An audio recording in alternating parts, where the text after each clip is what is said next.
Aujourd'hui s'est tenu au Comic-Con de San Diego un panel consacré à la série dérivée de Game of Thrones, House of the Dragon. Il y a été révélé qu'il fallait s'attendre à y voir beaucoup de dragons. C'est dans un mois que débarquera enfin sur les écrans le tout premier spin-off de la série phénomène Game of Thrones, House of the Dragon. Pour fêter ça, toute l'équipe s'est donné rendez-vous au Comic-Con de San Diego où les acteurs ont évoqué le show événement aux côtés de l'auteur George R. Martin, qui a vu 9 épisodes sur 10, qu'il décrit comme assez incroyable. Le romancier a également confié qu'il ne ferait pas des apparitions dans la série, blaguant sur le fait qu'il était trop occupé à écrire un livre.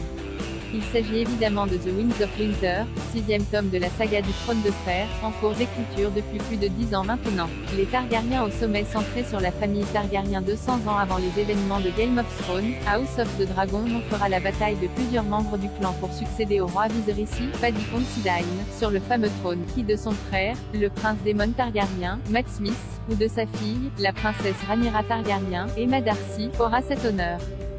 C'est tout l'enjeu de la série qui commence à l'apogée absolue de la dynastie des Targaryens, qui sont au sommet de leur pouvoir, richesse et influence, comme l'a rappelé le showrunner Ryan J.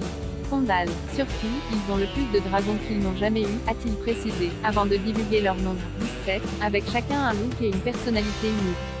On est bien loin des 3 dragons, Drogon, Rhaegal et Viserion, de Daenerys, Emilia Clarke, dans Game of Thrones. Réponse au critique l'acteur de couleur Steve Toussaint, choisi pour incarner le célèbre marin Lord Corlys Velaryon surnommé le Serpent de mer et mari de la princesse Rhaenyra, a, de son côté, profité du panel pour mettre les choses au clair concernant les attaques qui l'ont visé lors de son casting, le personnage n'étant pas noir dans les livres, ses critiques n'ont pas vraiment influencé le rôle et mon expérience de travail avec mes collègues acteurs. Comme je l'ai dit, il y a des gens à l'extérieur qui ont un peu de mal à accepter que quelqu'un qui me ressemble joue ce rôle. Mais c'est un problème qu'ils doivent gérer et je n'aille pas à le faire. Le problème est toujours le même, je dois juste dire mon texte de manière convaincante et éviter de me cogner contre les meubles. La diffusion de House of the Dragon débutera le 22 août en France sur OCS.